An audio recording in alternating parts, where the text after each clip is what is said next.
To another episode of the Forge of Freedom podcast. I'm your host, Alex Uli, and today I'm joined by a special guest, David Conte, here at the NRA annual meeting in Houston, Texas. David, welcome to the show. Oh, thank you. Yeah. We had planned initially to stream this episode live, but we're not able to go live for technical reasons. But I'm going to try to post this tonight, shortly after the recording here. Part of the reason I wanted to have you on, David, was to talk a little bit about NRA-ILA, but more specifically about the Find Your NRA event that's going on tomorrow. Would you mind to talk a little bit about that? So last year annual meeting that we spoke before, we had another presentation where we realized that a lot of our members didn't realize, or understand a lot of the history of the NRA, the different programs, and what we have to offer. So this year with Find Your NRA, we're going through all the different programs that they can take advantage of, whether it's shooting, training, safety programs, Friends of NRA banquets, getting involved with NRA-ILA, stepping up to becoming, like a super volunteer in their communities, all the way down to boots on the ground during election time or knocking on doors. So help people understand all the different programs and show them how to sign up and get involved. Excellent. And when's the event tomorrow? The event tomorrow is at 3 o'clock, and it's here in the convention center. And I don't remember the room offhand. I think I've got it in my notes here. Do you happen to know the room for those in attendance? I'll pull it up here just so people know where to go. It's also in the brochure that is available at the entrance, but it's meeting room 350 D, E, and F tomorrow at 3 o'clock, the Find Your NRA program. One of the things, so I guess let's back up a little bit. Would you talk a little bit more broadly about NRA-ILA and what that arm of the NRA is intended to do?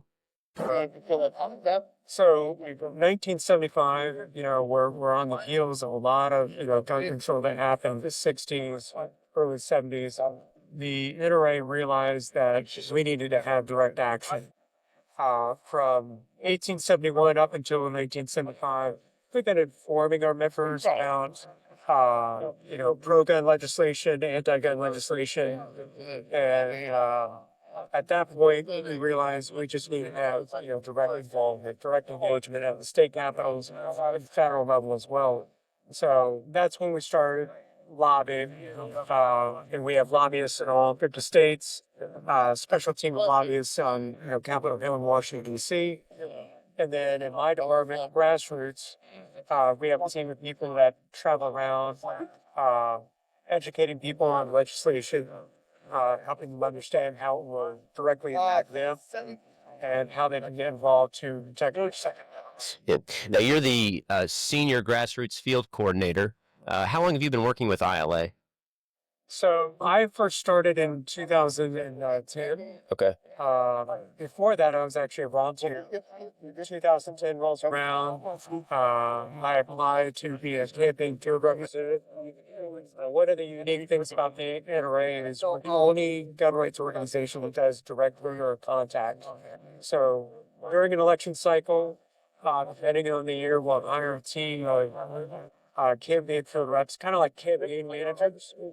Those people will be deployed to battleground areas throughout the country to raise an army of volunteers to reach out to gun owners. Whether they're self-defense gun owners, whether you're hunters, collectors, whether it's shooting sports, gun people, and let them know, what's on the line that particular election and how they can get involved. And then over the years, I stepped into, being a coordinator with core groups, states, Indiana, Ohio, Pennsylvania, Kentucky, Tennessee. Close to taking on Puerto Rico, although my boss doesn't allow me to travel to Puerto Rico. And this year, I'm taking on a new role as a senior coordinator. crisscrossing the United States, hiring new staff, training them, and adding extra assistance in out-of-our districts. We actually met. I don't remember what year it was, but it was at the Bite the Bullet in Seymour, Indiana. Yep. When you were 2018. 18. Okay, that sounds right. Yeah. And yeah, I'm from Indiana, obviously, and you were in that working in that district at the time, and talking about direct campaign contact and how that's one thing that differentiates the NRA from other gun rights organizations, whether it's GOA or SAF or FBC, not disparaging them at all. They do great work. Right. And NRA has overlapping missions with those organizations in some respects.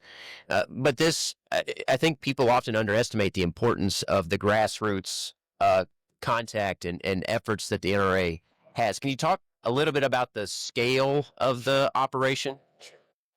So it's both. So to help you understand the mechanics, NRA about 20 years ago, we saw the advent of campaign technology, smartphones, Blackberries, back then, and where that technology was going to, lead campaigns with targeting individual voters. Previous to that, it was kind of like throw spaghetti at the wall, see what stuck. I'm going to talk to everybody. And Barack Obama, when he first ran in 2008, he used technology to such an extent that he can focus on one individual and communicate a specific message to that particular person.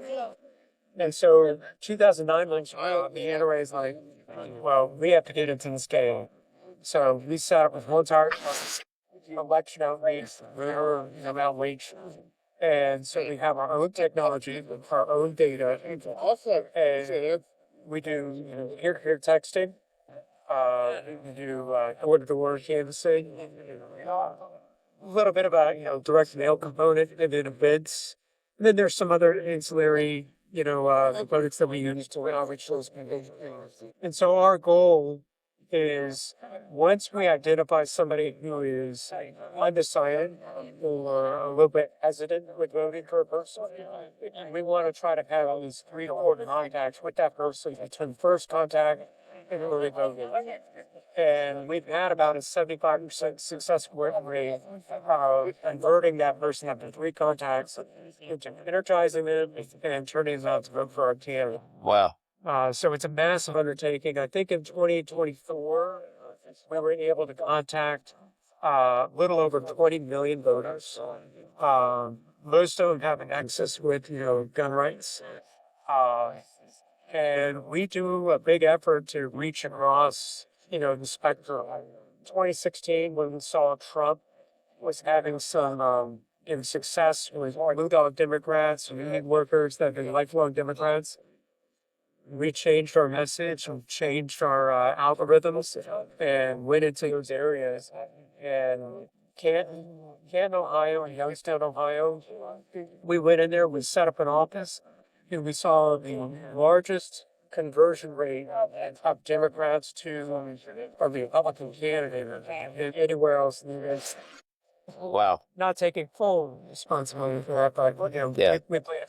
But 75% conversion rate is much higher than I would have ever guessed was possible. And that, of course, is predicated on having good data and good information to work with. Yeah, it's a multi-tier, data. You start off with, voter registration database, and then, there's surveys that are out there. There's other, data that we put in there, and build, that profile on that person that needs the extra. Get that information, how it's going to resonate with that individual. Yeah. So talk a little bit about, obviously the NRA is a large organization. ILA is a big part of that too, but you don't have an infinite amount of resources, right? So how does ILA prioritize where to focus their resources and efforts? And where are your efforts prioritized right now? What big races are you trying to work on? So races, I'll have to get back to you later on that. Okay. Right now we're doing our big, election planning. Um, once we already have a pretty good idea, and it's usually, in my area, my territory, you know, the eastern part of, Pennsylvania, the 8th and the 7th congressional districts are always, problem areas. Um, Northeast Ohio, Northwest Ohio are typically challenging areas. There's a couple of districts in your state. Sure. So what we do is we have a step plan where last year we had a conversation. It was like, all right, going into 2026, which districts, which elections have been, issues announced. Try to see which races were won or lost by, right around 5 wins. Okay. Kind of focus in there. Then once we get past through the primaries, that can, drastically change the equation. Mm-hmm. Depending on who comes out in the primaries. So then right after the primaries hit, we have another set of meetings. Then we package all of our, information together, present that to our PAC board, and then our PAC board says, this is where we're going to send this. Okay. But that was part of my question, actually. I'm glad you said, so you look at the differential from past elections, and 5 points that's about the limit of where you think you can be effective. Yeah, I mean, 5. Okay. 5 really gets our attention. Okay. If the equations, there's a couple different pathways to secure the House and the Senate. And, if we need to broaden things out and allow out to 10 ranks. There have been some election cycles that, I've done some post-election surveys, when we have felt that we've done, 7 to 8 point some areas. But generally, I pack and bring about 5. Okay. So that's kind of like where we look at. Okay. So getting back to this, find your NRA and what members can do, or non-members who are interested in joining, what is their role in this effort to try to, make sure that the right to keep and bear arms is protected for future generations? Well, I mean, becoming an NRA member is always the first step. Our power, our influence is based on membership. Our PAC, NRA-ILA Political Victory Fund, can only fundraise from members. So those are the first steps of supporting, our mission, our programs, our election efforts, but also getting directly involved, raising your hand, volunteering. We just saw last year with Virginia, over 600,000 Republicans in Virginia sat out the election. Every single county has shifted 3 points to the left because, low voter turnout. So showing up to vote, that's the basic thing. And the other side, the anti-gun side, they're in this fight 7 days a week, month in, month out. And they sometimes have big money donors. Big. Yeah. And I've been involved in politics for over 20 years. And I worked on a number of races that came down to under 1,000 votes. Some were under 100 votes. And one race in Virginia years ago came down to 1. Wow. And, volunteer in your own neighborhood could have made the difference. And, those are the races that I always, I think back on. It's like, I didn't do enough. Yeah. And so, reaching out to local, grassroots coordinator is a great way. We're getting tied into our front lines, activists network, and find out what we're doing in their area and how we can work. What does most grassroots activism look like for volunteers? Are they knocking on doors? Are they making phone calls? What are they doing mostly? So, not so much phone calls. Yeah. I'm sure everybody. Sure. Phone calls are always, painful. Yeah. Text messages, peer-to-peer text messaging. It's not done through like a smartphone. It's actually done through a website that we have. And that's kind of like the first mass outreach to voters.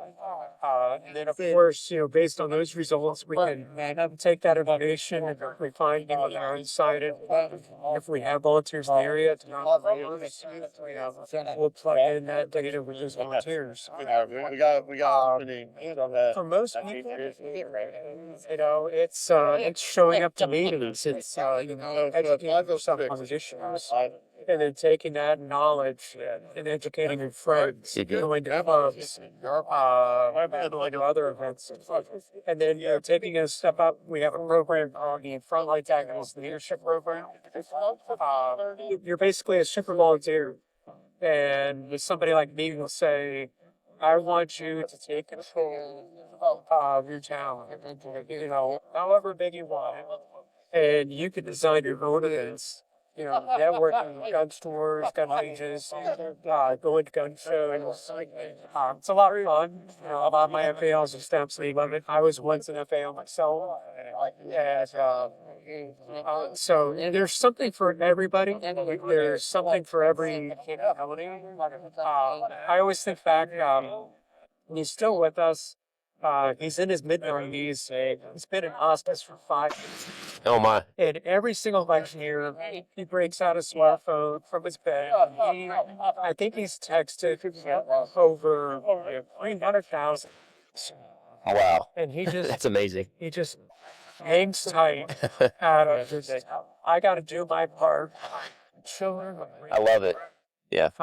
So regardless of, how much time you have on your hands, with the physical ability, there's something for everyone.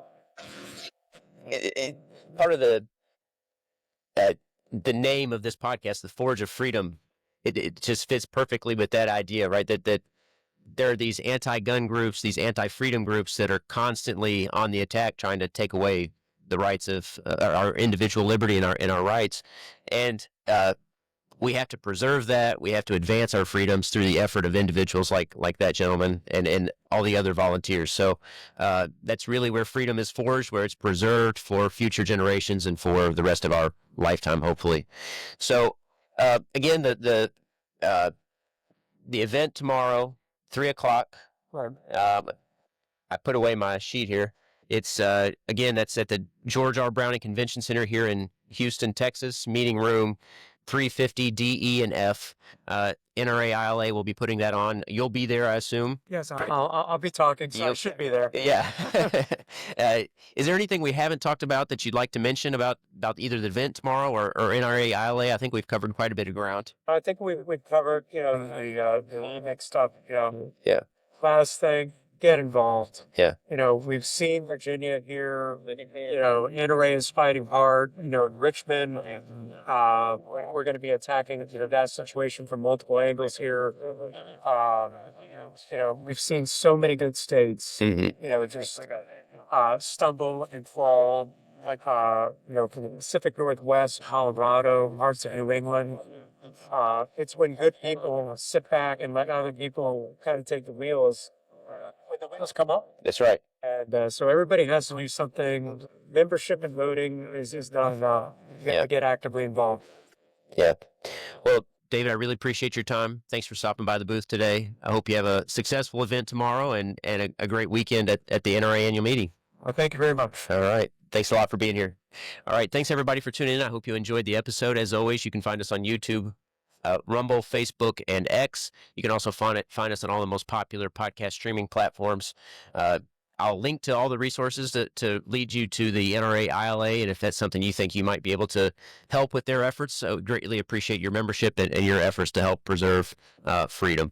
Thanks again for tuning in, and until next time, remember, you are the Forge of Freedom.